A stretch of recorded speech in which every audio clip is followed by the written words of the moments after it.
Radha Madhava Kunja Bihari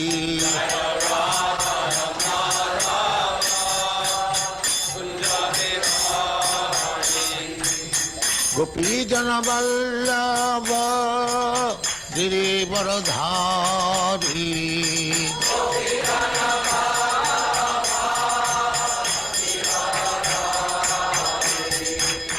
Gopi Jana Vallabha Girivardhari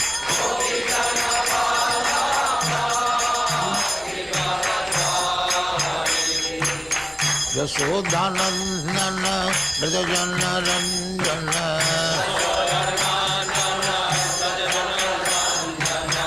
Yasodhanandana Vrajajana Ranjana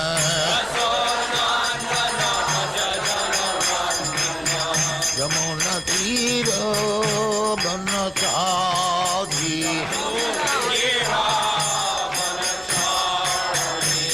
Yamuna Tira Banachari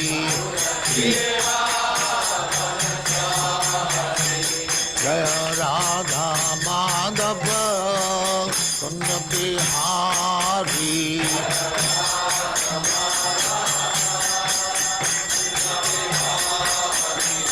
Jaya Radha Madhava Kunja Bihari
Hare Krishna, dear devotees, please accept our humble obeisances. All glories to Jagat Guru Srila Prabhupada. All glories to our revered speaker for today, His Grace Mahatma Prabhu, a revered disciple of Jagat Guru Srila Prabhupada. And we are very, very much honored to have Prabhuji Association today. And since this is our first time meeting in the year, we humbly say, Happy Hare Krishna New Year to you, Prabhuji. And to all devotees who are here today, the first time in the year. Happy New Year to you all. Prabhuji, we're so grateful to, we are short of words. Personally, I had always thought that I'm never short of words, but I am today. I'm just grateful that we could have the association again for quite some time that we've not been able to have the association. So, welcome back to your own home, Hare Krishna Africa. Thank you, Prabhuji. Hare Krishna. Hare Krishna. Hare Krishna. So we may put the verse on the screen, and then you may take it over from here. Why don't you, I'm having some internet problem. So why don't you read the verses up until the last one with the purport, and I'll read that. Okay, I can do that. So let me do this.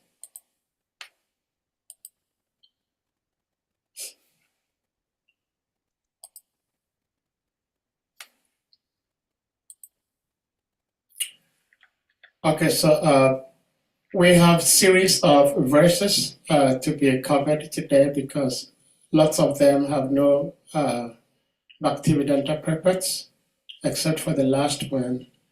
So per Prabhuji's instructions, I will be reading the verses till we get to the last one, and then Prabhuji will take over.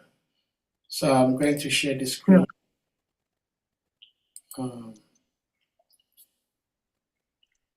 So, Om Namo Bhagavate Vasudevaya, Om Namo Bhagavate Vasudevaya, Om Namo Bhagavate Vasudevaya. So we're reading from Srimad Bhagavatam, Canto 3, Chapter 6, text 19 through 25. So I'll go to 19. Let's go to the advanced view. So 19 says, Medram tasya vinirbinam swadishnyam ka upabhishat reta samshena inasau anandam pratipadyate. The translation: when the genitals of the gigantic form separately became manifest, then Prajapati, the original loving creature, entered into them with his partial semen, and thus the loving entities can enjoy sex pleasure. Text 20. Gudam pumsho vinirbinam metro lokesha abhishat payunam sena yanasau visharagam pratipadyate. Translation: the evacuating channel separately became manifest, and the director named Mitra entered into it with partial organs of evacuation. Thus, the loving entities are able to pass stool and urine. Text 21.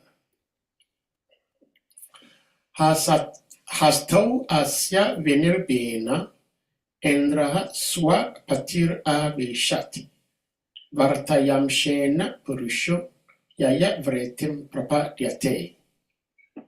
Translation: thereafter, when the hands of the gigantic form separately became manifested, Indra, the ruler of the heavenly planets, entered into them, and thus the loving entity is able to transact business for his livelihood. Text 22. Pado asya vinirbino, lokesho vishnur avishat, gatya swam shena purusho, yaya prapyam prapadyate. Translation.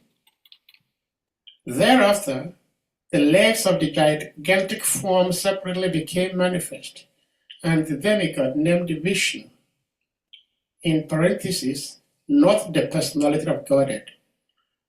So this Vishnu entered with partial movement. This helps the loving entity move to his destination. Text 23. Budim chasya vinirbinam vak isho dishnyam avishat bodinam shena bodavyam pratipatir yatubavit. Translation. When the intelligence of the gigantic form separately became manifest, Brahma, the Lord of the Vedas, entered into it with partial power of understanding, and thus an object of understanding is experienced by the living entities. Text 24. Kridayam chasya nirbinam chandrama dishnyam avishat manasam shena yenasau vikriyam pratipadyate. Excuse me. Translation. After that, the heart of the gigantic form separately manifested itself, and into it entered the moon demigod with partial mental activity. Thus, the loving entity can conduct his mental speculations. And text 25. Atmanam chasya nirbinam abhimano vishat padam karmanam shena yenaso karatavyam pratipadyate. Word for word synonyms. Atmanam, false ego. Cha, also. Asya, of the gigantic form. Nirbinam, being separately manifested. Abhimanaha, false identification. Avishat, entered. Padam, in position. Karamana, activities. Amshena, by the part. Yena, by which. Also, the loving entity. Kartavyam, objective activities. Pratipadyate, takes in. All right, so probably you may take it over from here. You can read the purport. Okay, thank you. So, translation. Thereafter, the materialistic ego of the gigantic form separately manifested itself, and into it entered Rudra, the controller of false ego, with his own partial activities by which the loving entity transacts his objective actions. Srila Prabhupada's purport. The false ego of materialistic identity is controlled by the demigod Rudra, an incarnation of Lord Shiva. Rudra is the incarnation of the Supreme Lord who controls the mode of ignorance within material nature. The activities of the false ego are based on the objective of the body and mind. Most persons conducted by the false ego are controlled by Lord Shiva. When one reaches a final version of ignorance, he falsely thinks of himself as the Supreme Lord. That egoistic conviction of the conditioned soul is the last snare of the illusory energy which controls the entire material world. Hare Krishna. Hare Krishna. Om Vishnu Padaya Krishna Krishna Bhutale Srimati Bhakti Vedanta Swami Namani. Namaste Saraswati Devi Gauravani Vichari Visesa Sindhivadi Shyatis. Mukam Karati Vachalam Pangulam Gareti Giri Akavatamaham Hande Siguru Dinatavinam. Shri Krishna Chaitanya Prabhu Nityananda Shri Advaita Gadadhara Srivasadi Gaur Bhakta Vrinda. Hare Krishna, Hare Krishna, Krishna Krishna, Hare Hare, Hare Ram, Ram Ram, Hare Hare. Mukam karoti vachalam pragulam gayati. Tapatamaham. Shri Krishna Chaitanya Prabhu Nityananda Shri Advaita Gadadhara Srivasadi Gaur Bhakta Vrinda. Hare Krishna, Hare Krishna, Krishna Krishna, Hare Hare, Hare Ram, Hare Ram.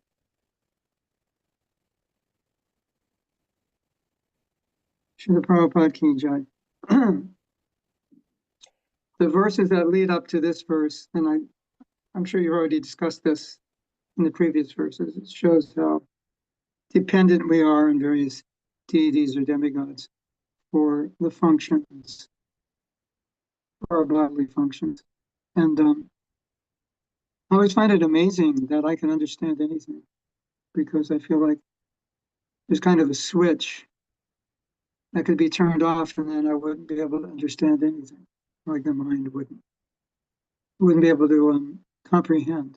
And the fact that I can comprehend is it's just amazing, because it's almost automatic. I was helping my daughter; she was writing her thesis, and she wanted to read it to me and see what I thought, see if it was clear about a topic I'm not familiar with. And I would give her feedback, and as I was giving feedback, I was thinking, it's not really even me that's doing it. It's like whatever I said that was any value, I don't even know where it came from. It's like a voice speaking through me. So, and it's true with everything we do. The abilities we have, physical abilities or other abilities. There was an interview with Bob Dylan. Bob Dylan is a songwriter who was like such a good songwriter that his songs, his poetry was studied in American universities, and he was given so many prizes for his poetry. And most of all his greatest poetry songs were written when he was in his 20s. So he was being interviewed at the time he was in his 70s. And he was asked, how did you write those songs? He said, I don't know. It just came to me. And then he was asked, could you write them now? He said, no. So that's the reality of whatever we can do. It's just a gift. It's coming to us. And we can see from these verses how true that is. It's different deities and empowered with that particular Shakti. So then we lead into the verse for today, which is false ego, which of course would be thinking that I'm very smart or I'm very talented, whatever. And in fact, those things are given to us. They're gifted to us. Like we say, if somebody's really talented, we say, they're gifted. Right? Oh, you're gifted. You sing so well. You do whatever so well. You're gifted. Yeah, that's true.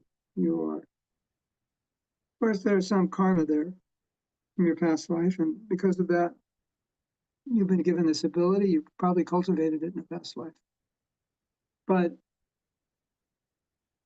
the fact that we can function in any reasonable way, to me, is definitely proof of higher authority, who's empowering us. And yeah, I mean, just to talk is amazing if you think about it. Just the fact that we can talk, form coherent thoughts, and choose words within a split second. Isn't that amazing? And we see when people's brains deteriorate, when they're older, they lose that ability. It's obvious. It could be taken away. So I think that's important to recognize.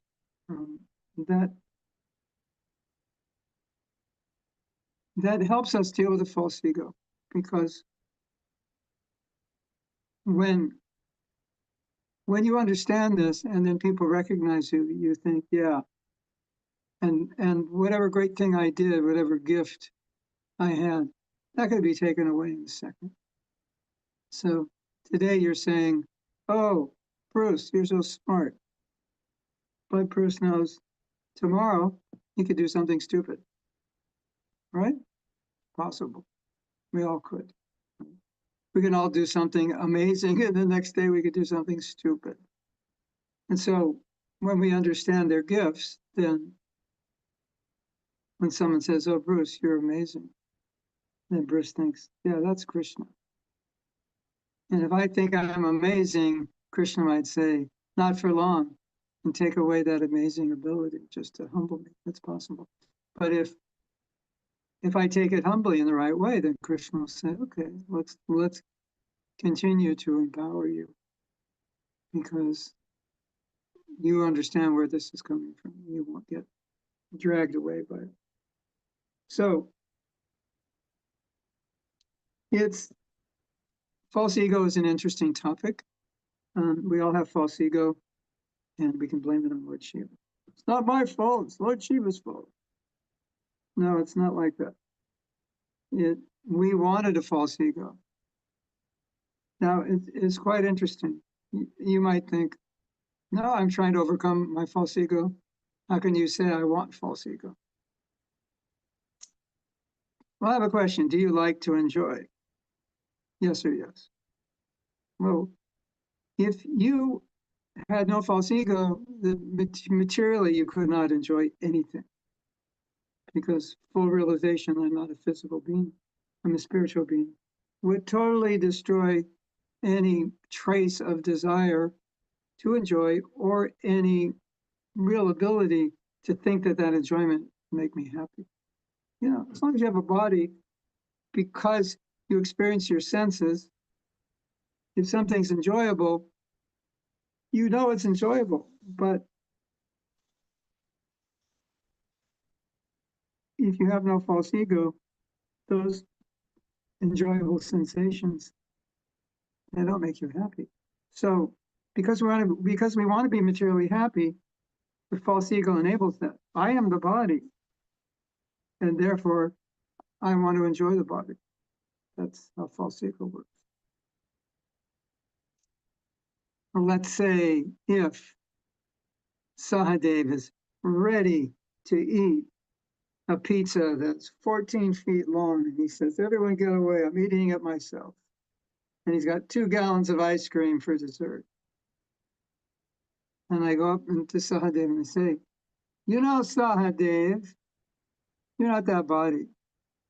So why are you wasting your time eating pizza and ice cream? It's like, you know, Sahadev's going to say, you see this fist here? Well, you better run because this fist is going to find its target. I don't need your advice. Because if he wants to enjoy that, he doesn't want someone coming and telling him, hey, you're not the body, you know. Sahadev gets married at the wedding. Anyone want to say anything? I say, yeah, Sahadev, she's not the body, you're not the body. What the hell's going on? Why are you doing this? We don't want anyone to say that. We won't, right? So if you are in the material world to enjoy, and if you're born self-realized, you can't enjoy because you realize you're not the body. So what's there to enjoy on a sensual level if you realize you're not the body? So if we're in the material world to enjoy, and there's no false ego, we can't enjoy materially because there'll be no false identification with the body. False ego just means a false I. Right? Sahadev, you're not Nigerian. I just want you to. Bruce, you're not American, in case you didn't. You're not even a man. Wow. What, you calling me a woman? No, I'm calling you a spirit soul. You're not a man. Actually, yeah, you are a woman. Prakriti. We're all feminine. What do you identify? I identify as a female. What a female, yeah. All Hare Krishnas identify as females. Prakriti, enjoyed. Not Purusha. Purusha is male. That's Krishna's position. But Now, if I want to enjoy this world, which is why I'm here, that's my mission. If that weren't my mission, I wouldn't be here, right? That's the only mission we have. What is your purpose? What is your mission? I've come here to enjoy my senses. That is my mission. And my life is dedicated to accumulating as much sense gratification as possible. If you were born self-realized, no way. You would not think like that at all. So, if our mission is to enjoy, then Brahma, the creator, has to make sure we have no knowledge that we're spiritual, because that would rain on our parade completely. Right? You don't believe me? Just try it with some devotee who's about to take prasadam. Say, Prabhu, I don't think you should eat that, because after all, you're not the body. I don't think that's going to go over well. You might get a fist for lunch while he eats. Yeah. So, so Brahma, Krishna, through Brahma, wants to facilitate the desire of the conditioned living entities in the material world. So one of the things he has to do to facilitate the desire is create a false identity. So false ego, ego just means identity, false identity.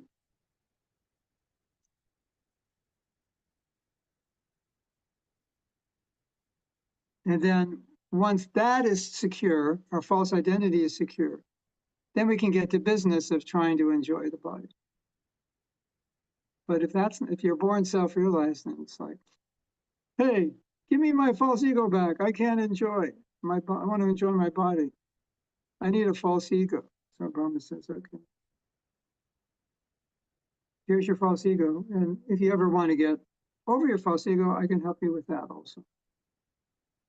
So, but I was thinking something funny. Like, instead of talking about the false ego, we could experience it, right? And how can we experience it? Not that we should, but we're talking about it. What is the false ego? Well, I can just have you experience it right now. You're all stupid idiots. I don't even know why I'm talking to you. It's a waste of time. How did that make you feel? Right? Of course, you knew I was joking, but the false ego is going to, what are you calling me stupid? The false ego is going to immediately shoot up. That's false ego. Defending our bodily identity, reinforcing our identity, and then offending someone else's bodily identity. What do you mean stupid? You're stupid. So, yeah. So defending false ego means defending a false identity. And there's something really interesting in Krishna consciousness, that sometimes a guru will chastise a disciple for something the disciple didn't even do. And sometimes the disciple will try to tell the guru, but I didn't do that. And the guru says, just be quiet. Just listen to what I'm saying. And the disciple, who doesn't have a big false ego, will say, yes, Guru Maharaj, I'm sorry. I shouldn't have done that. And you didn't even do it. But you take that humble position. And one with a big false ego says, but Guru Maharaj, but let me speak, but Guru Maharaj, I didn't do that. You're mistaken. It's not me. Just like on and on. That's what the false ego wants to do. It wants to unlimitedly defend itself. And you might think, wow, that's amazing. One would admit to a mistake they didn't make. Well, in some cases, maybe not in every case, but in some cases, that's just what you have to do. So,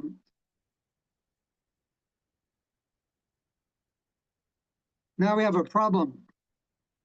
Problem is that some people come to Krishna consciousness, and in the process, they see opportunities for false ego upgrades I could become temple president. I could become head pujari. I could become this and that. Or when they become this and that, they think, I'm better than you because I'm the temple president, and you're not. You're a loser. We both joined at the same time. You're a nobody and I'm a somebody. And I'm on the upward trajectory, right? I'm working on gaining position and power and so forth. So that happens. Have you seen it? We're supposed to come to spiritual life to destroy the false ego, but sometimes we see false ego opportunities for upgrades and we take advantage. Because if we don't take advantage, then we fear that we might be a nobody. Like there's 100 devotees in the temple. And nobody notices me. I'm a nobody. What could be worse than being a nobody? That's like death of the false ego. So I want to keep the false ego alive. So I think, if I have a position or if I do some amazing service, I'll become a somebody instead of a nobody. If it felt like it. Here's my big opportunity to become a somebody. I'm going to organize this program. Everyone's going to find out about it, and I will become a somebody. I'm sick of being a nobody. It's just not fun being a nobody. That happens. And that is the exact opposite of our philosophy. Our philosophy doesn't say your goal in life is to become a somebody. Well, become somebody for Krishna, of course. But your goal in life is to be a humble servant. And we're thinking, wow, that sounds so depressing, being a nobody. I couldn't think of anything worse than that.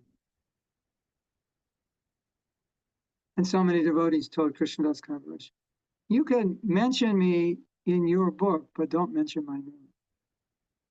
Because I want to remain a nobody. I don't want people looking at what I did and thinking, so-and-so Das is amazing. I don't want that. Isn't that interesting? Well, we are looking at opportunities. Prabhu, you're going to mention my name in your book. I did this and that. And, you're going to put it on the first page so everybody sees it. That's where we're at, right? That's false ego. It wants recognition and gratification. And the most amazing thing about it, as we all know, is that we're not even that false ego. So we're trying to gratify an identity, and we're not even that identity. It's like we have nothing to do with it. It's like you're painting someone else's house. It's not your house. Why are you painting it? So we're trying to upgrade this false ego, and we're not even the false ego, right? Don't you think that's crazy? And then sometimes Prabhupada says the material world is a madhouse because you have all these people walking around thinking they're someone they're not, and that's one of the symptoms of being mad. I'm walking around and I'm thinking, I'm Sahadev Das. Like I'm a Pandraka version of Sahadev that I'm imitating because he's so amazing. I want to imitate him. Everyone thinks Mahatma's gone crazy. For sure. He thinks he's Sahadev. So everybody's thinking they're somebody they're not. That's a definition of craziness. And therefore Prabhupada says, your world's a madhouse. Every single person thinking they're the body. That's madness. Now, something very interesting which you could use in your work when you're talking to non-devotees or people who are not familiar with Krishna consciousness. You can say any identity other than I am servant of God or servant of his devotees is a false ego. So I am blank. I am so-and-so. I am a woman. I am Radhavinoda Devidasi. I am Govinda Das. Of course, those are transcendental names. But I am South African. I am Nigerian. I am American. I am Croatian. I am Armenian. I'm just going down the list here. India. Okay, Indian American. I'm not sure. So, Russian, there must be some Russians here. The Russians are everywhere. They've got to be in class here also.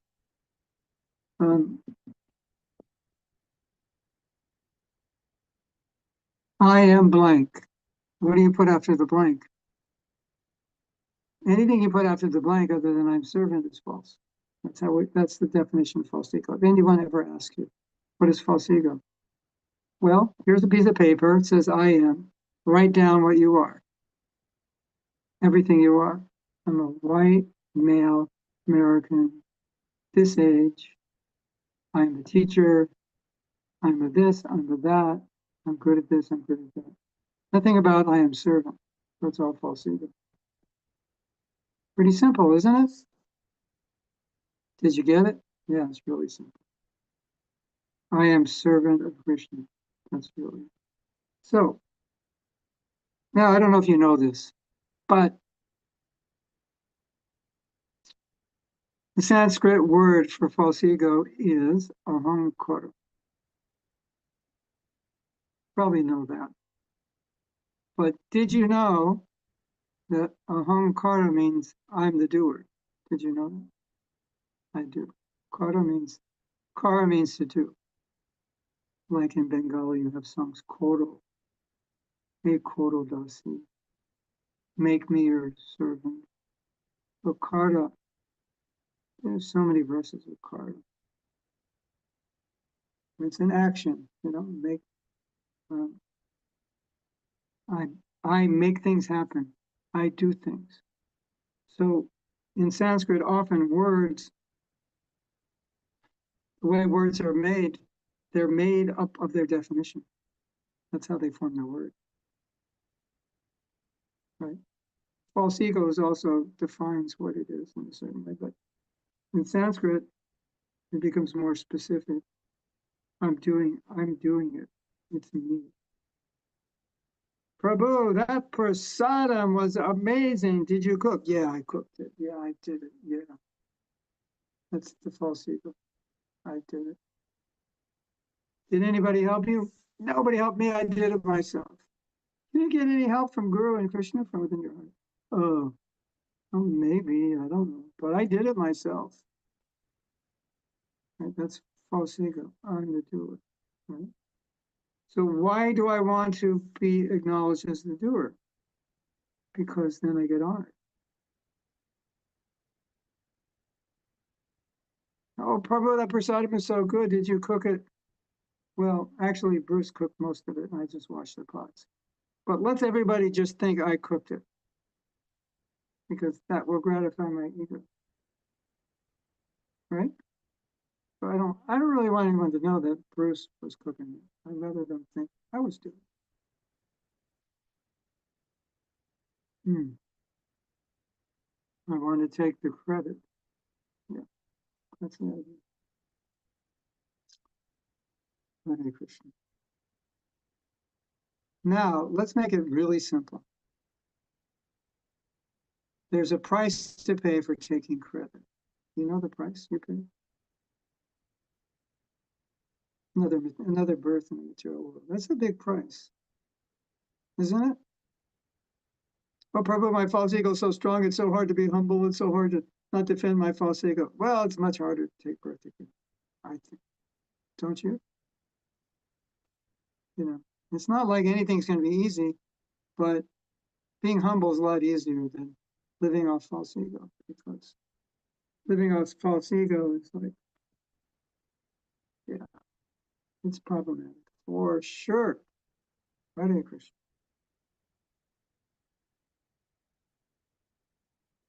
Hmm. Don't you think it's weird that we've been devotees for so long and we still think we're the body? Don't you find that weird?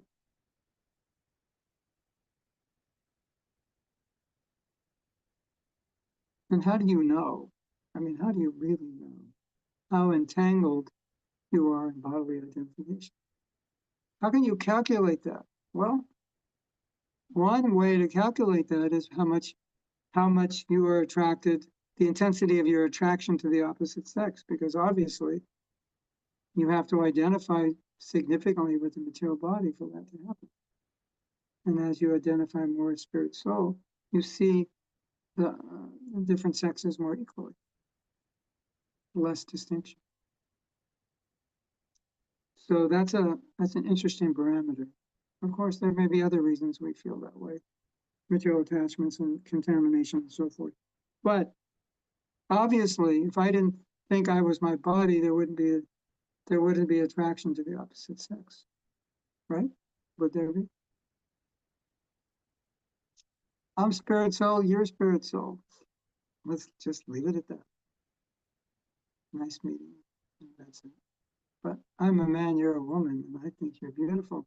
And you think I'm handsome, and you like my big muscles and all the money I have in the bank. And I like your beauty and your personality. Let's make it happen. There has to be some bodily identification. Obviously, as you advance in Krishna consciousness, that attraction is going to reduce. And one of the reasons it may reduce is because you're not identifying as much as before with your gender.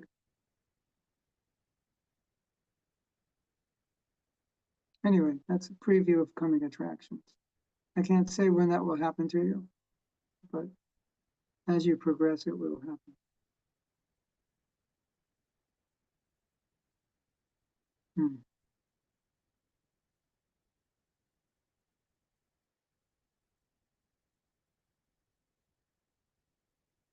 Hare Krishna. So, the last thing I want to say is that everything that we are able to do that brings honor to us, any kind of repute, any kind of appreciation, anything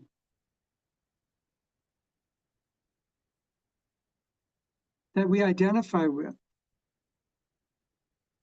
then we're stealing that from Krishna, because that's meant for him. So we're all thieves.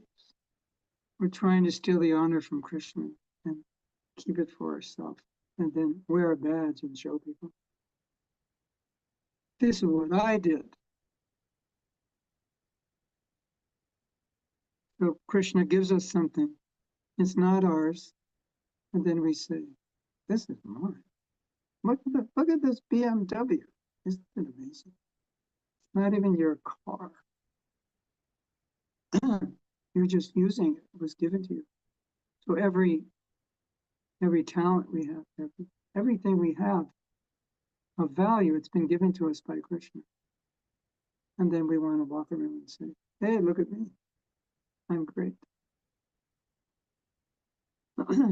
A devotee says, hey, look at Krishna. He's great. He gave me ability to do, I'm useless. He gave me abilities to do so many things. Isn't he great? That's Krishna consciousness. Material consciousness is, look at what I did. Aren't I great? Isn't it like that? Yes? That's it. Welcome to the material world. Have a good time while you're here. If I were you, I'd get out. Sooner the better. Because this false ego thing, yeah. It's just going to continue. That's what keeps us here. And every time someone rustles your false ego and you get upset, how dare you call me that? Just understand what's going on. You're preparing yourself for another birth. That's basically what you're doing. Unless you can just say, I'm sorry, Prabhu.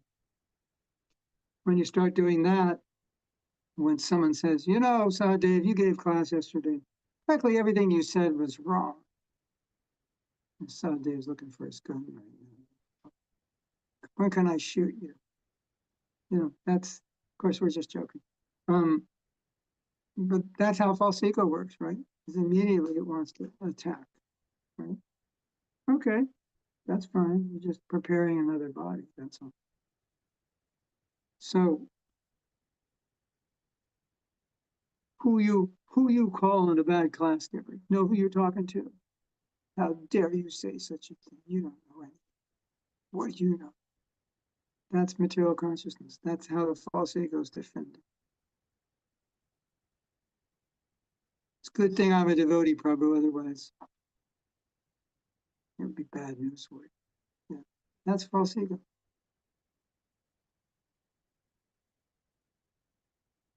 And real ego is, thank you for correcting me. How can I improve? That's what we're supposed to be cultivating, isn't it? Yes, I mean, not easy, but that's how you know how you're progressing and overcoming your false ego. You don't need to defend yourself. You're just trying to please Krishna. You're not trying to defend yourself. That's the idea. When the false ego comes up, it's not even a question of pleasing Krishna. It's just about pleasing my false ego. That's what's important, right? So what's that about? What does that have to do with Krishna consciousness? As far as I've read in Prabhupada's books, it has absolutely nothing to do with it. And that's why you never see a pure devotee defending their false ego. That's why you see devotees, they're always saying, oh, I am nothing. Because that's how they feel. Not in a dysfunctional sense, but that everything is given to me by Krishna in that sense. I say I'm nothing. Like I have a 2025. If I had a 2025 Mercedes top of the line, that was given to me. And I recognize this. Oh, this car was given to me for service. I have to get a lot of places fast. So they gave me this car. Okay. Then I don't drive down the street thinking everyone's looking at me in this 2025 Mercedes. They must think I'm somebody special. I just think that it's not my car and I'm just using it in service. But that's the idea. That's how a pure devotee thinks. Well, he can do amazing things, but he thinks, not my car. That was Krishna's car. But if you come from a very impoverished background, you're not well educated, and you're working for me, and you're driving my Mercedes, pretty much you'll be out there flaunting faking it with people. Right? You go to the jewelry store and buy an imitation gold chain and wear it to look like you're rich, right? And drive your Mercedes and get out of the car yeah, oh man. And it's just a joke because it's not even your car. So we're a bit like that. Have you ever been like that before? I'm the man. Look what I do. Okay, I'm just ranting here. Why don't we have some discussion or questions? Hare Krishna. Thank you so much, Prabhuji. And like we said, we are very much honored and grateful to have your association again after quite a lengthy break. And we are happy to see you here talking to us as you just did. Yes, me too. Thank you so much. So dear devotees, if anyone may have questions, comments, reflections, you may want to ask or share, indicate by using the hand emoji, your physical hand. But I think Esther, Mother Esther, please, you may unmute. Hare Krishna. Hare Krishna. First, I didn't have the question. I just wanted to ask if you please could be louder. I hardly hear you. With Sahadeva, it is really good sound, but with you, Maharaj, I cannot hear you maybe so well. Oh, okay. I think, Okay. wait.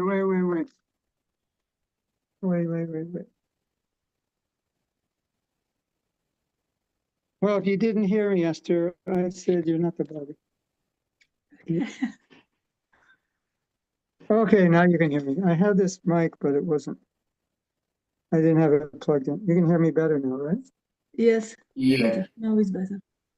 Yeah. Basically, I only said one thing, that we're in the material world because we want to be the body. Mm. And if you stop wanting to be the body, you can get out of the material world. If you want to be the body and defend it when people say you're wrong or criticize you, or you want to show off your abilities and get recognized, then you can stay in the material world and do that forever. That's what you want. Krishna will let you do that. Right? Yeah. Yeah. Can I ask a question about this? Yeah. Yes, go ahead. Please. So yeah, I could hear you, but not so well also all the time. But so I have a question: is this happening, as you said, gradually, with chanting the best we can, and simultaneously also trying to remember in the situations, in theory, that we are not this body? How it happens actually? This is the question. How do we become humble? What's the process? That's the question. How do we overcome false ego? Yes, how we really adopt this idea that I'm a servant of Krishna and devotees.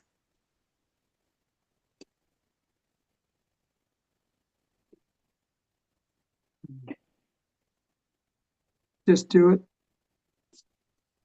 Just act that way. If you can't fully imbibe it in your consciousness, at least act that way. And that will help you realize it.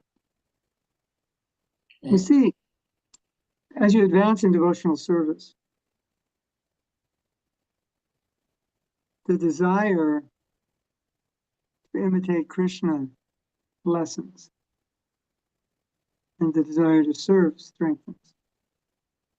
So the more that happens, then naturally, the less false ego is affecting you, because you really don't want it. See, the reality is that whatever condition we're in is only because we want it. And even you might say, I don't want it, but that's just intellectually you don't want it, but your heart still wants it. Which is sometimes why we're confused. I don't understand why I'm desiring this, because I don't want it. Well, your head doesn't want it, but your heart does. Because you're feeling this will make me happy. And the head says, no, it's not going to make you happy. And the heart says, yeah, but I want it. Why? Because that's what I've always done. So, so as you progress through the process, that changes. And then you don't, like, as conditioned souls, we need recognition. It's like, that's our fuel. We don't get some recognition, it's like, might as well kill myself. Nobody recognizes me. What's the point of getting out of bed? That's where we're at when we become devotees. As you progress, the desire to recognize others strengthens. The desire for recognition for yourself weakens. You just lose the desire because it's antithetical to bhakti. And as you advance, everything which is antithetical to bhakti, everything which is against bhakti, becomes distasteful. That's what renunciation means. That's what detachment means, right? Anything which is against bhakti becomes distasteful. So when we think of that, we think of material things, externals. Okay, okay, I don't need such a big car. I don't need such a big house. I don't need 100 dresses. All these things. I don't need it like I used to. But that's just the external. Those are more gross manifestations, physical manifestations. Then you have these other manifestations of how much I need to be honored, recognized, appreciated, etc. How much I need to defend myself when someone says I'm wrong. How much I need to control things, etc. That will lessen as you progress. And if it's not lessening, something's wrong. It's like, when you have a disease, and you take medicine, and you do whatever the doctor says, they'll say, like in 10 days, you should be better. 10 days come, you're not better. Something's wrong. Either it was a wrong medicine or you didn't take it properly. Right? Yeah. So Prabhupada said, you should monitor your progress. So, like if you notice that you're not progressing, like my false ego is still very huge after so many years of doing bhakti, then you have to do something. Like, why is this happening? What's causing this? What's going on? And a lot of your questions will be answered through that kind of introspection. Because it's only when you want to see the problem and heal it will Krishna start giving you intelligence. Otherwise, there's no need for him to give you intelligence because you don't want it. So, we might think, Krishna, why don't you give me intelligence for the things that I know are good, even though my heart doesn't want it? And Krishna says, no, that's not how it works. I'm not interfering with your desire. You have to initiate it, then I'll help you. So as I said in the humility course, there's nothing really greater in developing anything in Krishna consciousness other than the desire to develop it. Mm. That's the seed, that's the foundation of developing anything that you want. Because if you don't want it, you'll get a million opportunities to develop it, and you won't take advantage of any of them. Right? Yeah. You'll remain where you are because that's where you want to be. But you'll pay the price. Repeated birth and death. So,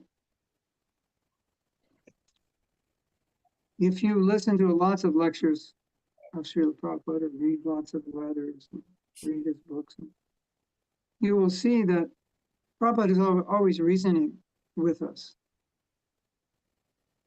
That there's no, like, this life is meant for going back to Godhead, so anything else you do is a waste of time. Anything else you do that's not helping you achieve that goal is a waste of time. That's his message in so many ways. If you just cook it down to a burfi, that's his message. This life is meant for going back to Godhead, for loving Krishna, and so anything else you do is just like you're taking a detour. Why'd you turn off the road? Oh, it looked like a nice road. A lot of like apple trees I wanted to see. Oh, but we're supposed to go straight. You turn left. Like that. So you're going to get deviated or lost because you like apple trees or whatever thing it is that's keeping you here. Is that okay? Yeah. It's like the question you asked is kind of like a magic bullet question. What's the magic bullet for becoming humble? Like everything you do in bhakti, that's the magic bullet. It's not like, okay, here's the secret, Esther. You just do this.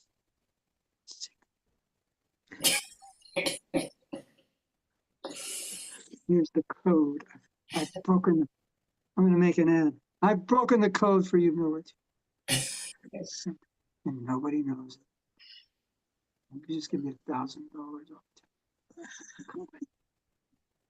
You know what the code is? Chant in the mood of feeling more humble than the belief. That's it. So you figure out how to do that and what that means. Yeah. And when you chant in helpless mood, then you're on your way. If you serve for the purpose of pleasing Krishna and not to impress anybody, you're on your way. And if you don't need to prove yourself right to everybody, you're on your way. And if you can accept valuable criticism with a grateful heart, you're on your way. And if you can appreciate devotees, see the good and not the bad, you're on your way. And if we're not doing that, then we could say, maybe something's wrong with our bhakti. Maybe it's defective. Maybe we're not doing it right. The disease is still there. I mean, that's always a consideration. Because if we do it right, those symptoms will be there gradually. Is that okay? Yes, thank you so much. For now? Okay. Thank you. So- Thank you so much. Esther Devi, please. Thank you so much for your question. That has led to this wonderful enlightenment. Dr. Hassan, please, you may unmute. Hare Krishna. Hare Krishna. Maharaj Dandavat Pranams, and thank you so much for the wonderful class, and thank you, His Grace Mahatma Prabhu, for giving me the opportunity. I saw a lot of hands up. Maharaj, please, my question is, I saw this video when Raghunath Maharaj went to visit His Holiness Jayakapataka Swami, and after putting the gallants on him, he lay down in front of him to pay obeisances. And I was so amazed about his humility, and at the same time, I was confused. I was confused because I know that they are God brothers. Yeah. And for my ignorance or for my false ego, if I meet my God brother, I'll just fold my hands and pay obeisances to him without laying down in front of him, because I would think that I only have to lay down in front of my Guru Maharaj or a senior devotee or a sannyasi. So I want you to help me to understand this situation. For a God brother to lay down in front of another God brother, I want you to help me to understand that. Like I said, for me, if I meet my God brother, I will just fold my hands and pay obeisances to him. And I would think it's offense to lay down in front of him. So can you help me to understand that, Maharaj? Hare Krishna. Yes, I can.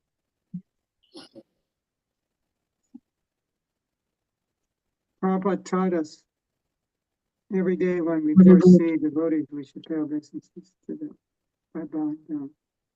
And we're actually paying obeisances to the super soul within the heart.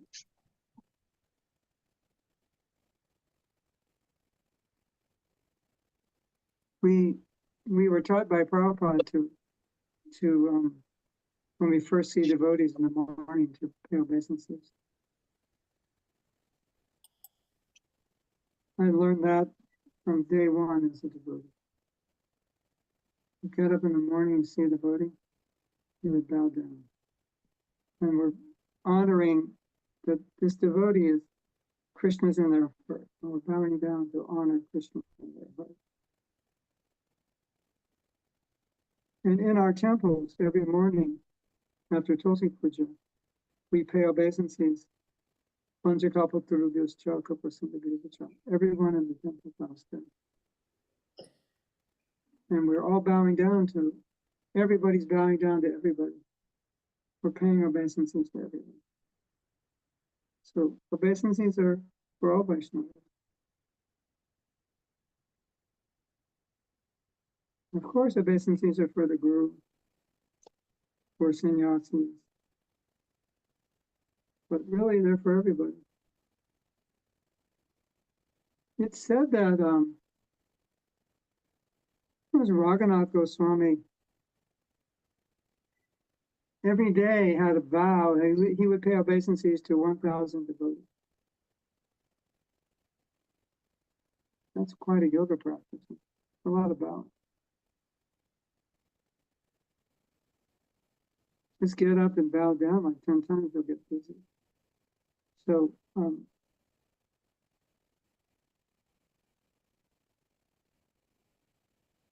it also stems from the mentality that I'm a servant of everybody, not just my group, but everybody.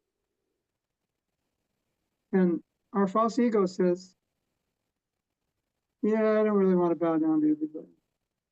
Let's bow down to people who deserve it.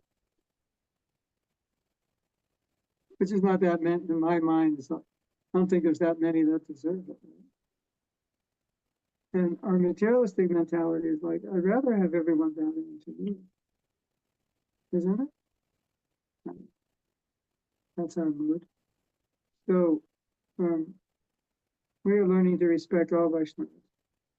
And what I would say in answer to your question is what you want to cultivate, or what you want to understand that it is proper. Prabhupada did train us to do that. But you really want to cultivate the desire to do it. Like when you say Vaishnava, you are better than me. You are greater than me. You are serving Krishna. I offer my respects to you. That's what we want to cultivate within our heart. And when we feel that, naturally we'll bow down. The first time I met Satsrup Maharaj was in 1972. He came visiting the temple I was in. And as soon as he saw me, he paid obeisances. I was like shocked. He's a sannyasi, one of the oldest devotees in the movement, and probably 10 years older than I was physically, and paid obeisances. It had such an impression on me, I never forgot. That such a senior person would do that. And when the disciples of Bhakti Siddhanta paid obeisances to him, he would say, Dasosmi. Dasosmi means I'm your servant. That's how he would respond. Guru Maharaj, my obeisance, I am your servant. So if you feel that, and we should feel that, then obeisances becomes natural. And it's so important that it's instituted in our temples every morning that we do it. And what we're aiming for is to feel gratified and comfortable with our head on the ground rather than our head in the sky, which is normally how we are. I'm the best. Okay, now we're bowing down, it's total opposite. Right?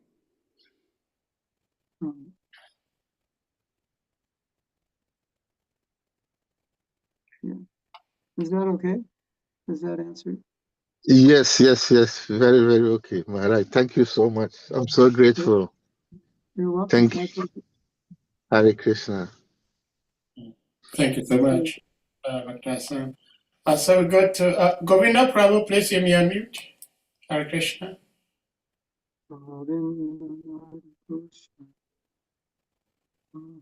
Hare Krishna, Maharaj, please kindly accept my respectful obeisances.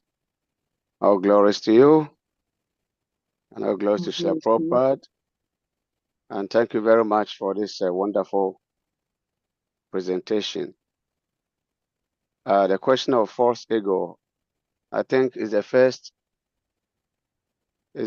thing that we hear when we come to Krishna consciousness. We need to understand the difference between the body and spirit. And once we jump from the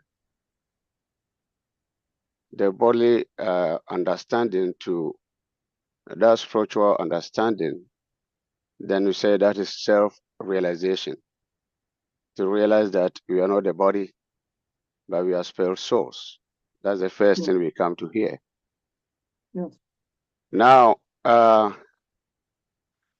many years of practicing Krishna consciousness, like you rightly said, it's amazing that most of the time, some of us still identify ourselves as a body. We don't see it until we are confronted. Then this quality come out. It always comes out when we are confronted. Yeah. So that means that even though we've been hearing this every day, but this understanding of the body, of I am the body, is still there. Yes. The question is, are we still maintaining this quality of false ego because most of us do not have the outside of the body experience? I mean, there are some yogis and other spiritual practitioners who goes out of the body Yeah. and experience higher things in different realms. And so if that is a yardstick to measure of the higher self, then these people supposedly have to be out of false ego.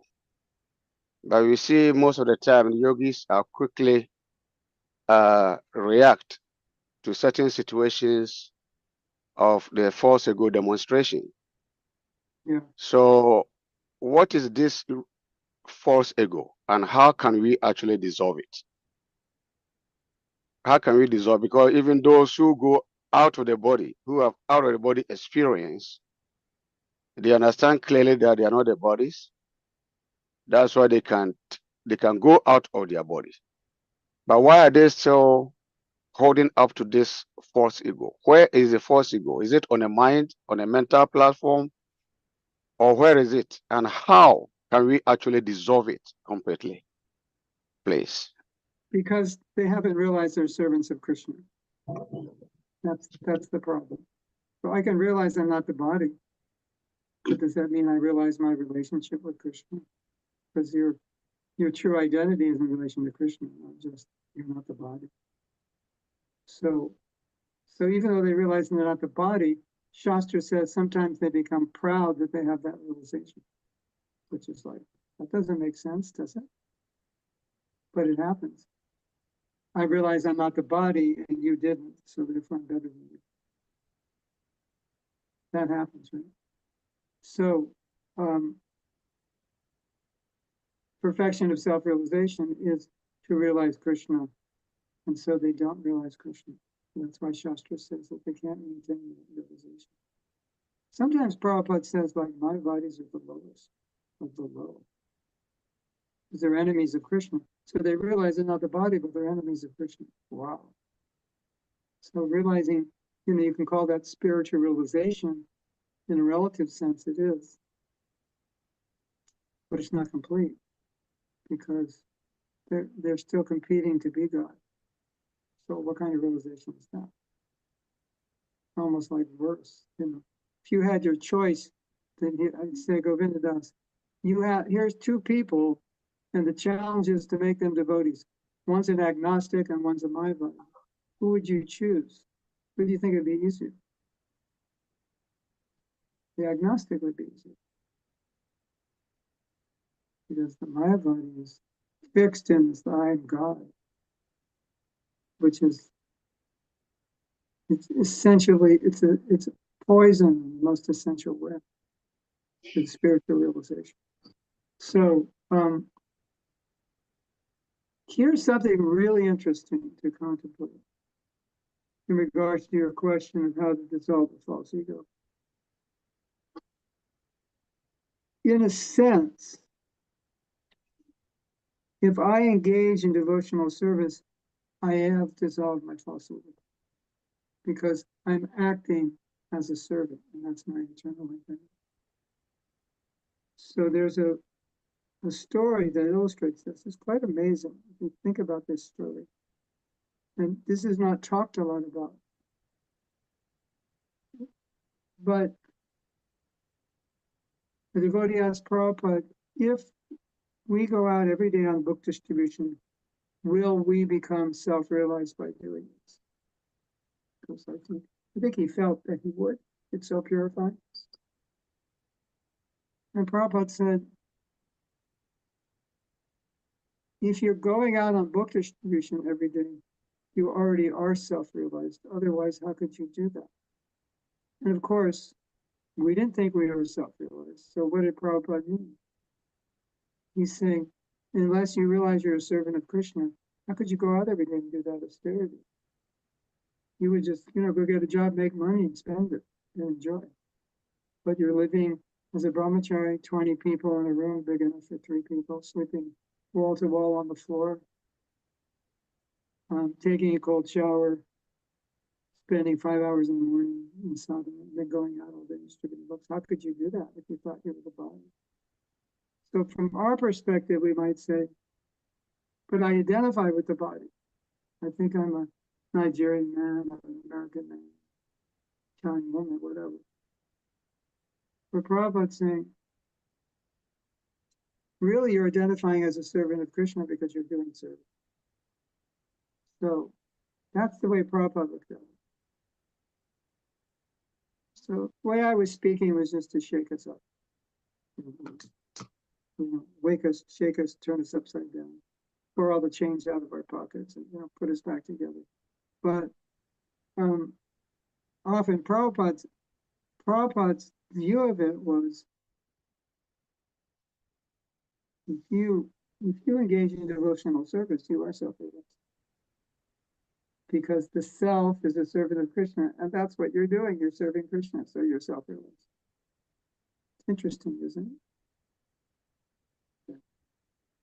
So one answer to your question is, how do I get out of false ego? Just do devotional service, you're out of false ego. At least externally, technically speaking. Then of course you're thinking, but I still maybe don't identify as a servant of Krishna all the time. And like I was telling Esther,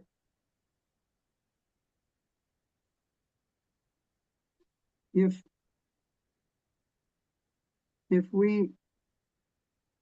I can just tell you my own experience. And I think this is just general experience as you advance in Krishna consciousness.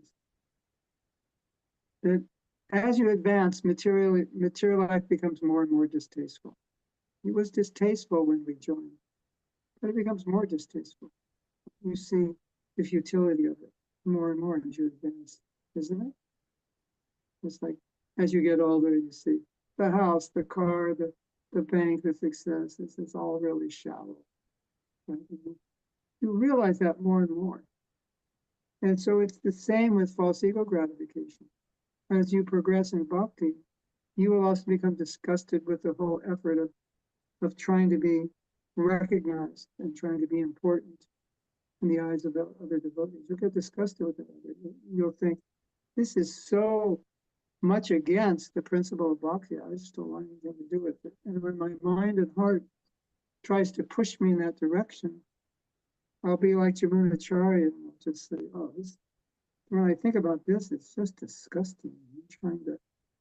I'm trying to be recognized by devotees. That's not what Krishna consciousness is about. You'll more and more, it'll be like, some prasadam that's stale and smelly. You just look at it. I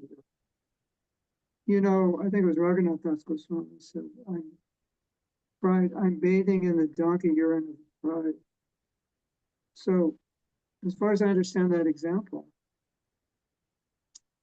he's saying that although people bathe in pride and they think it's nectar, for a devotee, to him it's like smelly donkey urine. It's just disgusting. And the reason you feel this way is because more and more you understand and know that if I'm going to love Krishna, I have to stop competing with him. I can't love him and compete with him. And false ego is just competing. I'm trying to, get honor, glory, bring attention to me. I'm supposed to bring that attention to Krishna.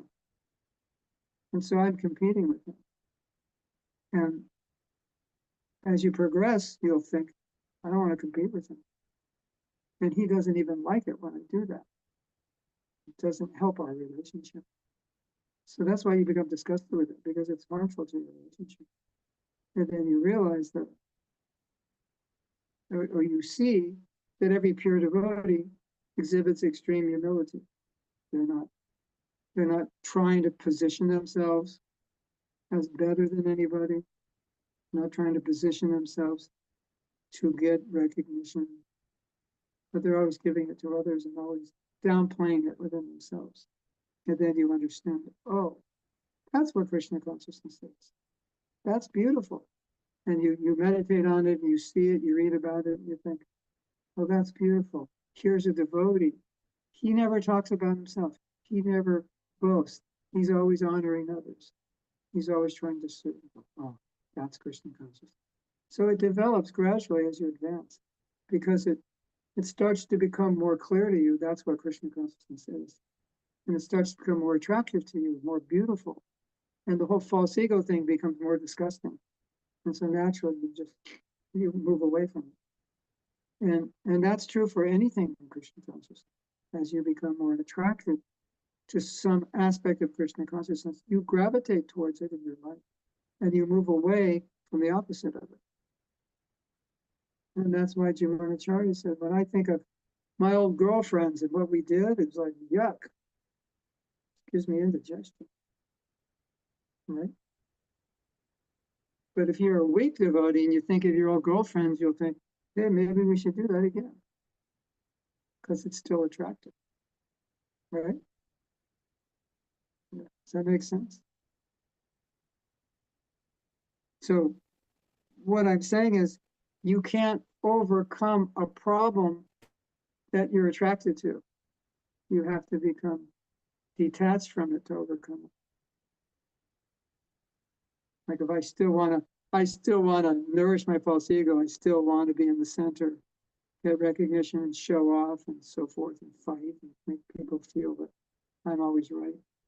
If you still want to do that, where's the question of overcoming the false ego? Because you're just nourishing it. You're inflating it. You're shooting B vitamins into your false ego and give it strength.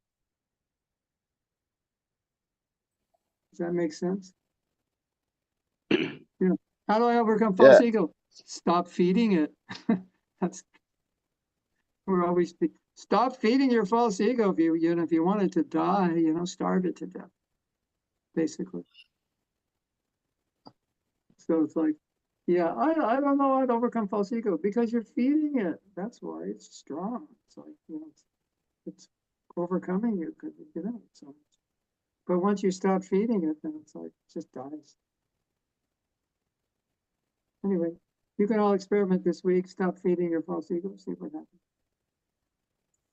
Well, thank you so much, Prabhuji, for the beautiful answers to the wonderful questions. And we have 2 hands up. Prabhuji, do you still have some few minutes to spend with us? Okay. Okay, thank you so much.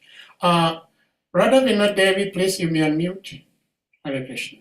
Yeah. Hare Krishna, Maharaj. Thank you for your class, and thank you, Sahadev Prabhu, for organizing this.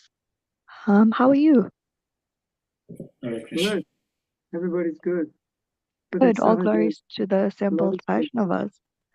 I would like you to confirm my understanding, because in my mind, I'm kind of thinking along the lines that you have good and bad, positive and negative. And if you have a false ego, does that mean you have a true ego? Because if a false ego is identifying with the body, then does that mean your true ego is identifying as the soul? Would it be correct to think like that? Yeah.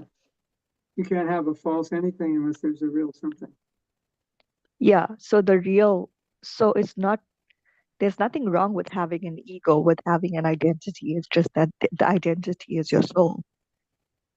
False ego. Yeah, exactly. False ego means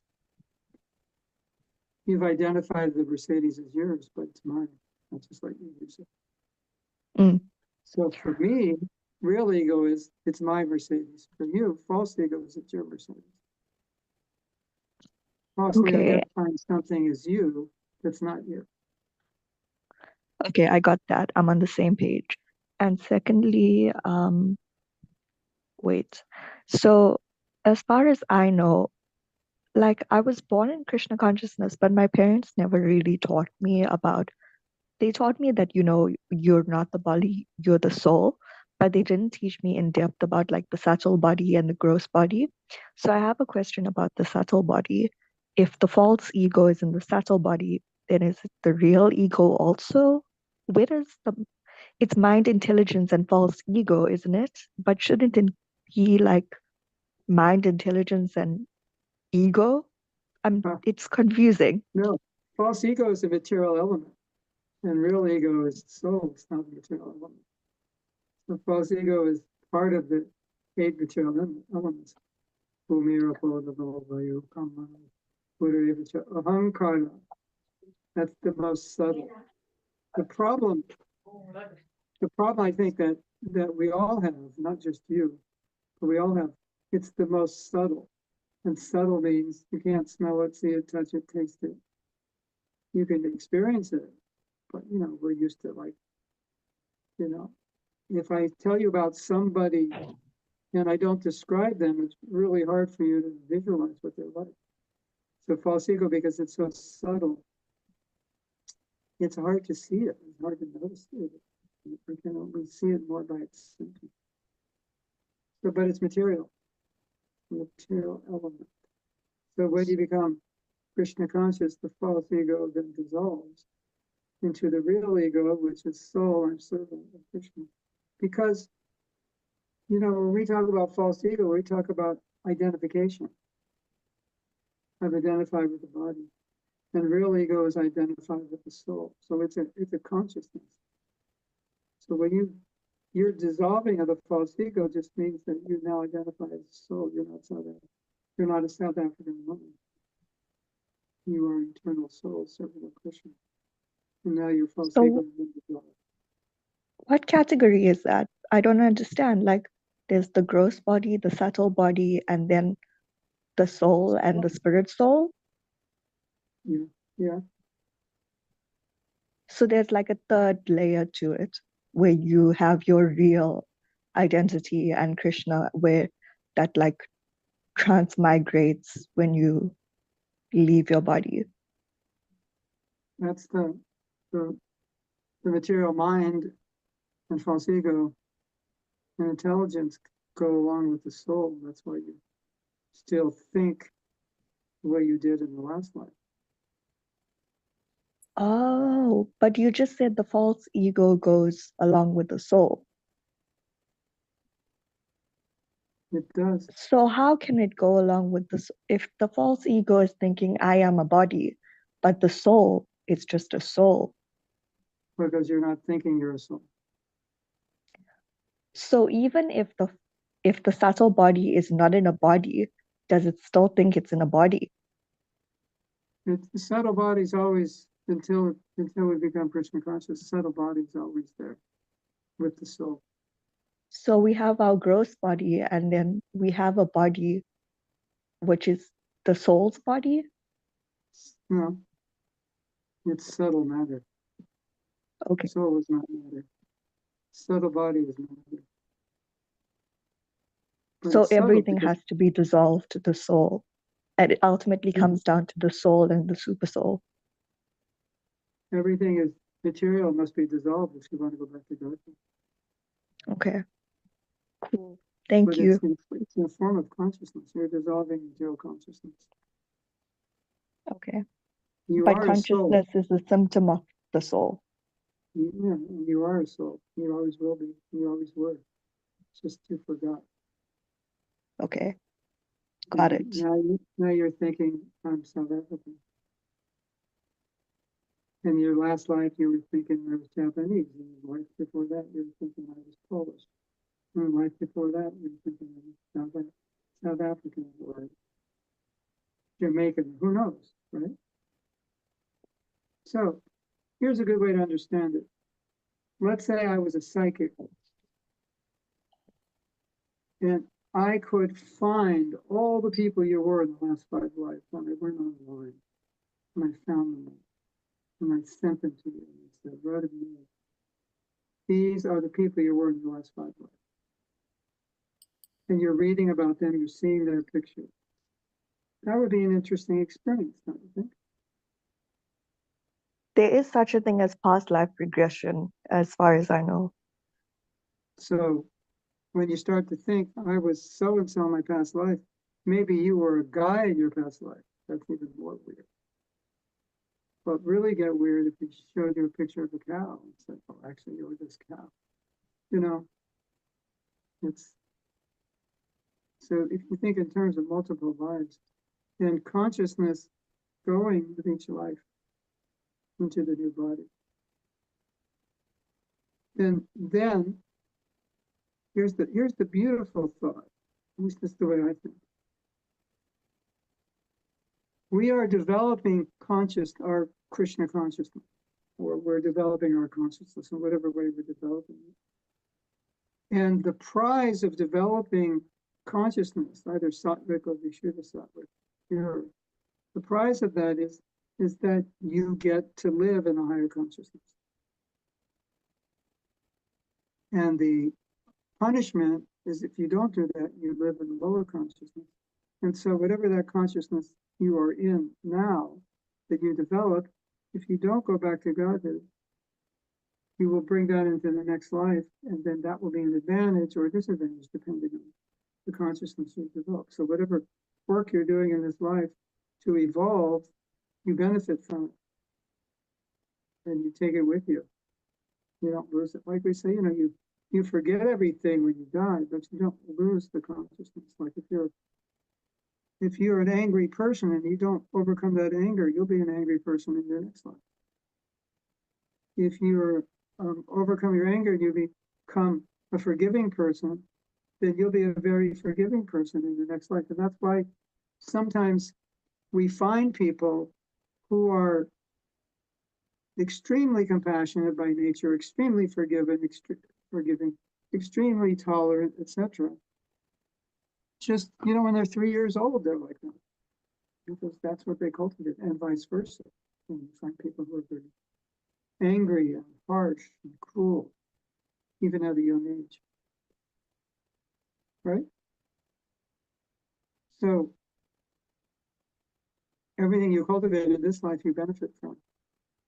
In this life and the next, or it just gets you out of the material world. But there's not like 25 different ways to get out of the material world. Like, well, this is the way you can get out with, just keep your false ego, alive and well, and you can still get out this way. It's not like that. It's not like you have enough, frequent flyer miles to fly back to Vaikuntha, even though you're not Krishna conscious. I don't have the money, but I have the miles. It's not like that.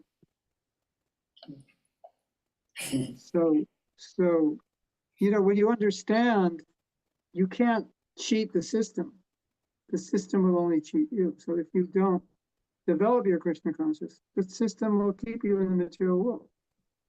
But if you do the hard work of developing Krishna consciousness, then you get to reawaken your relationship with Krishna. It's just the way it is. We didn't make up the rules. It's just how it is.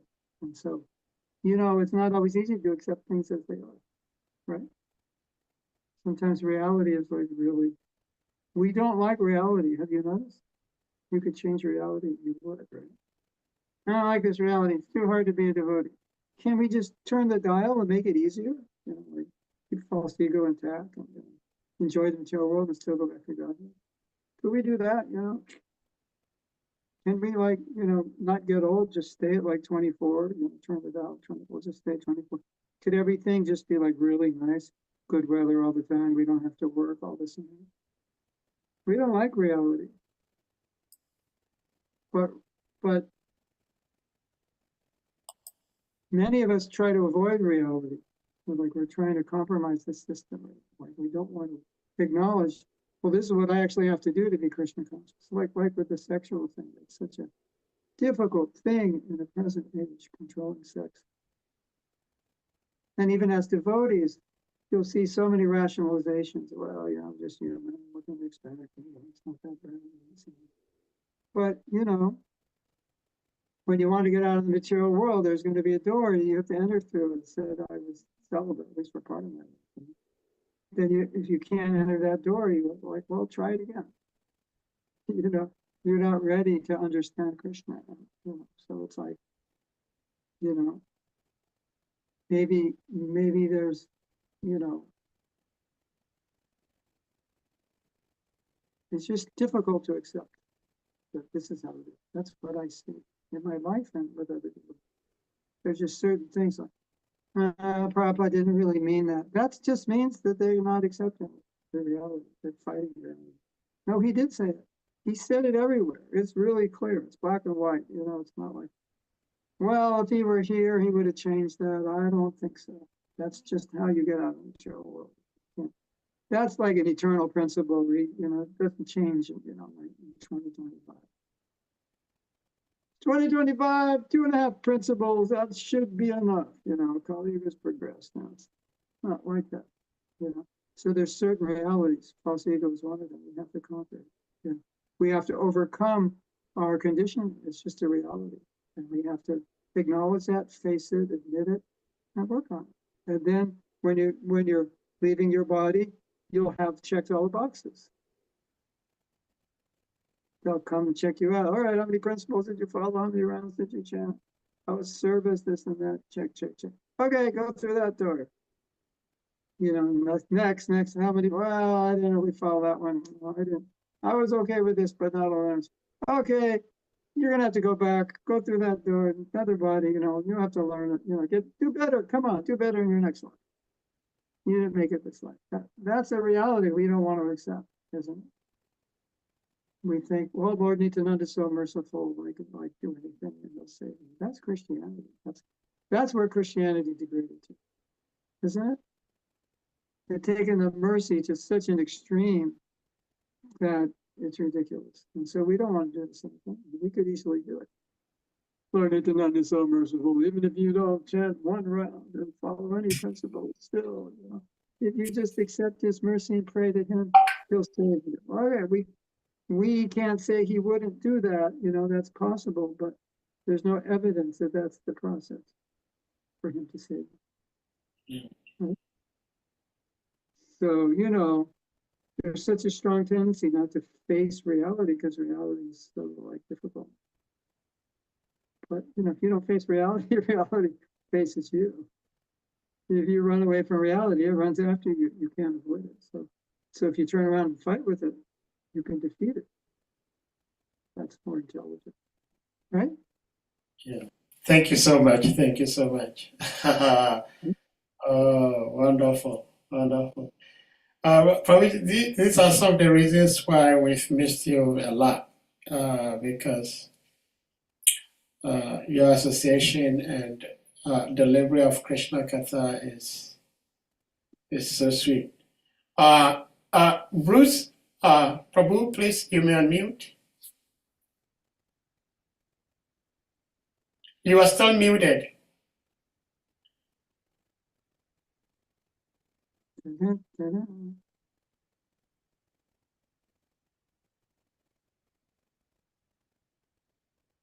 Still muted. Bruce? Just gotta find the button that says audio. Otherwise, you may text it in the chat room. There's not a button that says audio on the bottom left. Do you see a button that says audio? You click on that, and then the red sign will disappear. Maybe you have to open your screen up bigger to see it. Yeah. Excuse me, Maybe it's you have to get impossible to write either. There is no place to write either. Chat. There's no chat. No, there is no chat. There is no chat. I don't have chat to see. I have question, but I'm sorry, I can't talk so well. That's why I want to write, but it's impossible. What happened to the chat? Let me see. Chat disappeared. There is no chat option today. Why? Let me see. That's weird. I couldn't even log on my computer today to Zoom. Can you try the chat now? I don't No, even see. no, I don't there is see no it. chat. Anyway, it's so late. Well, I guess you Well- can write me questions personally. So sorry. Yes. Forgive me, may I write my question on WhatsApp later? Is it okay? Yeah. Yeah. Thank you. Yeah. Well, Prabhuji, I have one quick diagnosis from you. Okay. And now sometimes you describe a problem your vehicle is having to your auto mechanic, and the mechanic may be able to tell you what specifically the problem of your car is. So, talking about false ego, my guru, His Holiness Bhaktivedanta Swami Maharaj, who is no more in his physical body on this physical earth planet, had quite a number of projects in my country zone. That's West Africa. Now, in African culture, we are taught, it is our life that you always give respect and honor to elders. Yes. And so in Krishna consciousness, our spiritual master taught us the same thing. And he taught us that the very respect we give him, we accord him, should be given to all his God brothers and God sisters. So this respect, we as disciples of Bhaktivedanta Maharaj have this respect. And in African tradition also, one sometimes even gives more, pay more attention to the uncle's advice than the father's advice.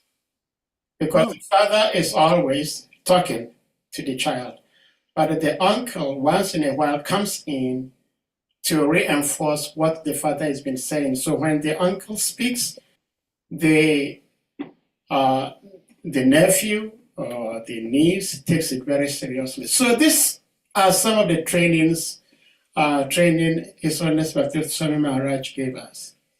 But here is the case that as much as we respect our authorities, as much as we respect our gurus, as much as we respect our JBC, my guru has a property that some of my own God brothers and sisters are teaming up to steal.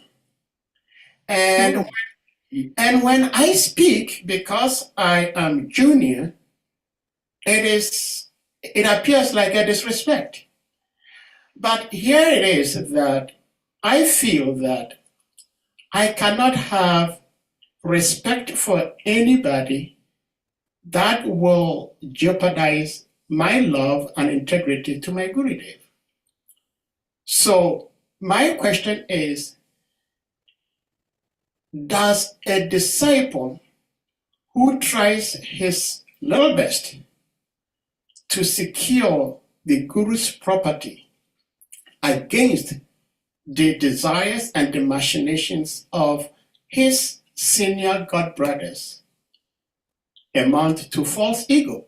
Because this is a real situation that I'm talking about. It's not like a vague or a general thing. It's a real event that is going on.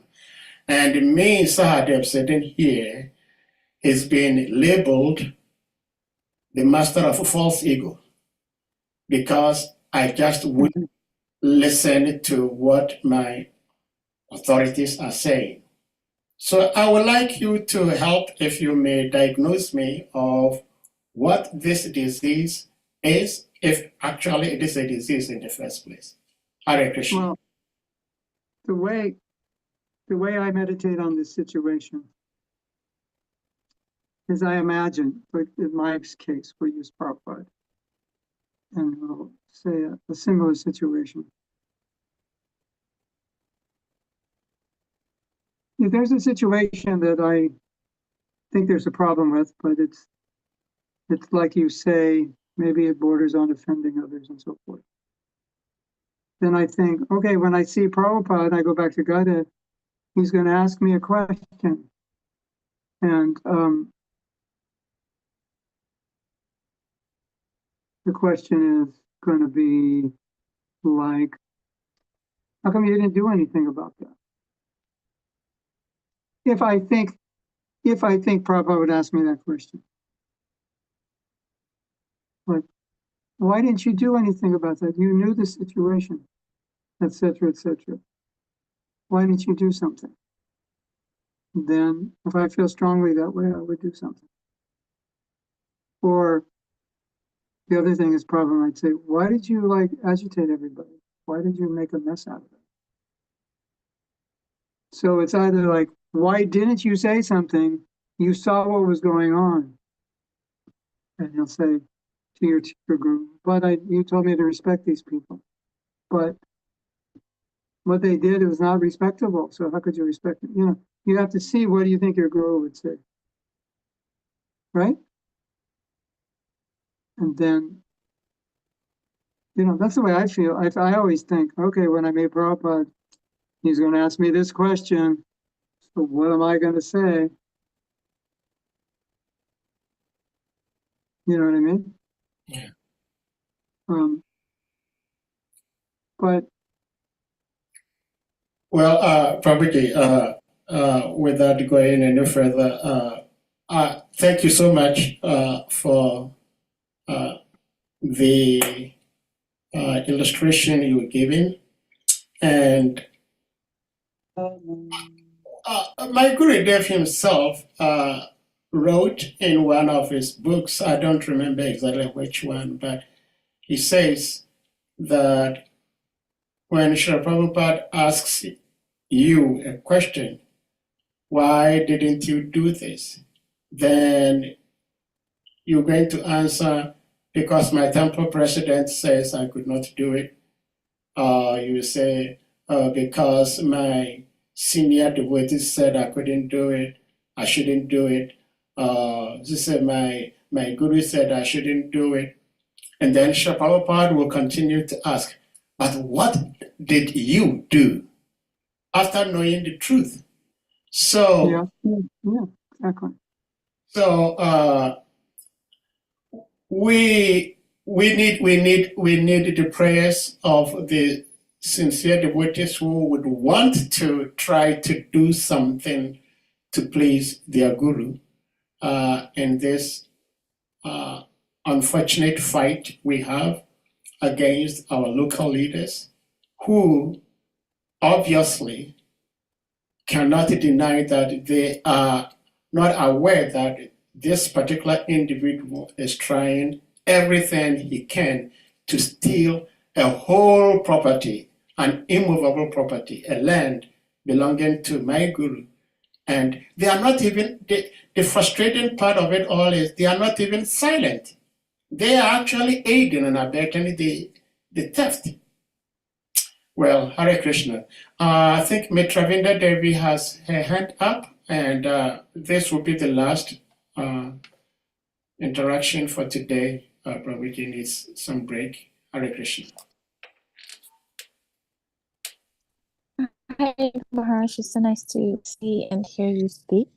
My question is revolving emotional intelligence in the process of bhakti.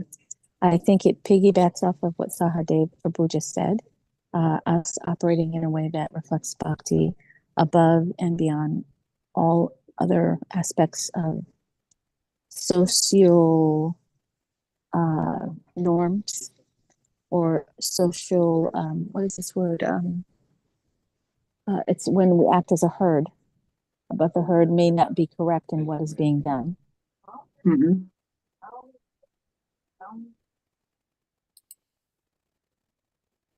Was that a statement or a question, or you didn't finish it? Well,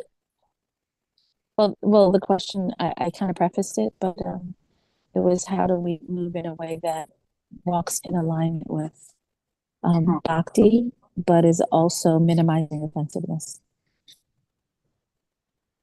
Well, I'll give you a general answer, which I think is, you're going to apply it to so many things. Whatever we have to do to resolve an issue, don't compromise your devotional principles and don't compromise Vaishnava etiquette to get it done, because that's very common.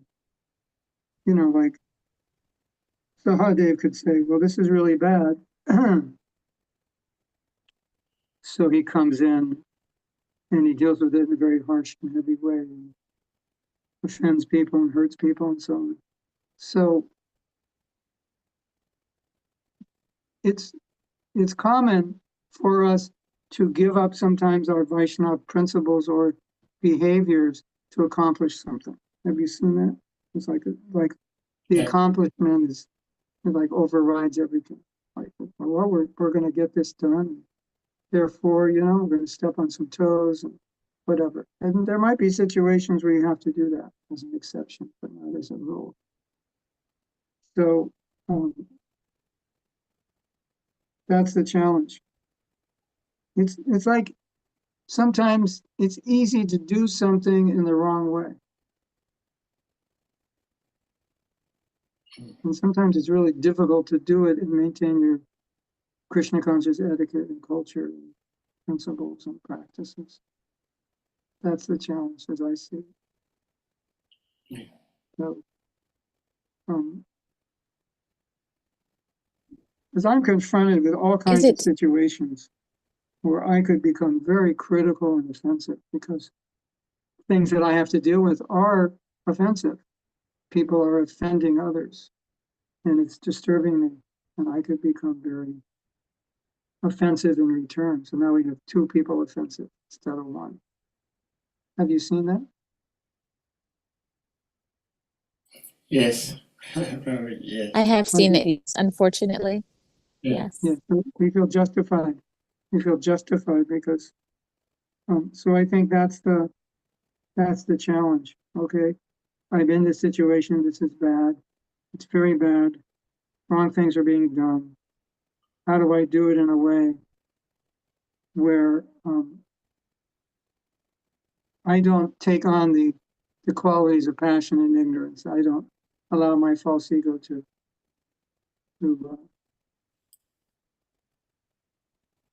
rule. That's so important. I was involved in something where a devotee was doing something wrong, and I collected some information to show that it was wrong. And he said that I'm his enemy and I don't like him and I'm against him. It's not true at all. So now I could defend myself, or I could just continue with, you know, the work we're doing, the process, because what he said has really nothing to do with the process we're going through. So I don't need to say anything. But if my false ego comes up, then it's like, who does he think he is? You know, it's all a big lie. I never did anything to hurt him. He's just paranoid. Well, it could go on forever. So then he does, his response is defensive, and then my response is defensive. And then we're like two dogs barking. And we call ourselves devotees. You know, like, well, if you call yourself devotee, I have an idea, a novel idea. Why not try to act like one? What do you think of that? Oh, Prabhu, I never thought of that idea. That's a good one. Sometimes it's like that, isn't it? Yeah. Like the most obvious thing becomes the least obvious. Yeah. So that's a super important principle, I think. Isn't it? Yeah. Well, Prabhuji, thank you so much for this incredible advice. And of course, through the eyes of the Shastra. And we pray that it is not so much about what we do, but how we do it. So we know what we need to do. And of course, by Guru Krishna's grace, we're doing it. But we also pray as to how to do it in such a way that we do not bury our Vaishnava etiquette. But Exactly. But we will do whatever humanly possible we can do to make sure that our Guru does not lose that property. And we've made it known that sometimes we get told of certain things that should make us feel guilty, that you being disrespectful to Guru, you committing Guru aparat. These are things no sincere devotee would like to be associated with. But we understand that that is actually not the case. So we'll try our little best. We leave the results to Guru and Krishna. Thank you so much. And I think without further ado, we may, probably if you may have some concluding statements to make, then we'll bring this to a close.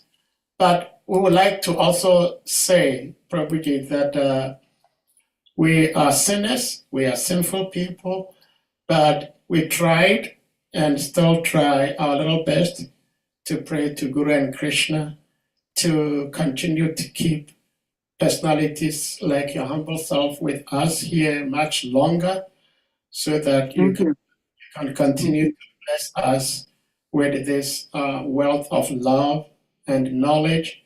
And personally, I wish Krishna were my son, because I do not understand why Krishna would use his dearmost devotees as example to warn us about the dangers of this material world. He's done it so many times. We've seen it so many times, but he keeps doing it. And it's hurtful to see devotees go through so much situations that, but Krishna is Krishna. But I'll still complain to him anyway. because devotees will set a good example. Well, probably the devotees going through the challenges, the suffering, they don't care much about it. The onlookers, it's too difficult. It's too difficult. It's too difficult and too painful to see.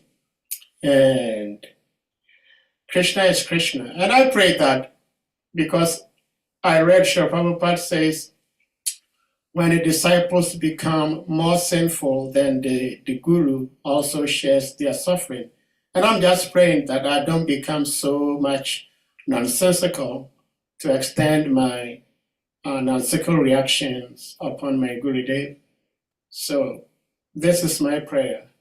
And I believe it's the prayer of all devotees who are struggling to serve Guru and Krishna. Hare Krishna. With that being said, we're going to humbly request all the devotees to kindly unmute, and we all chant the loudest Hare Krishna Maha Mantra to express our appreciation to our revered speaker, His Grace Mahatma Prabhu. Jai. Hare Krishna. Hare Krishna, Hare Krishna, Krishna, Krishna Krishna, Hare Hare, Rama, Hare Rama, Hare Rama, Hare Rama Rama, Hare Hare,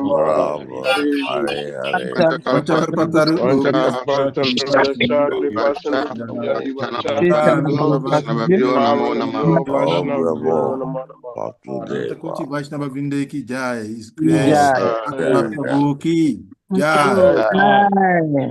Is confounder Charya Srila Prabhupada ki jai. Ah.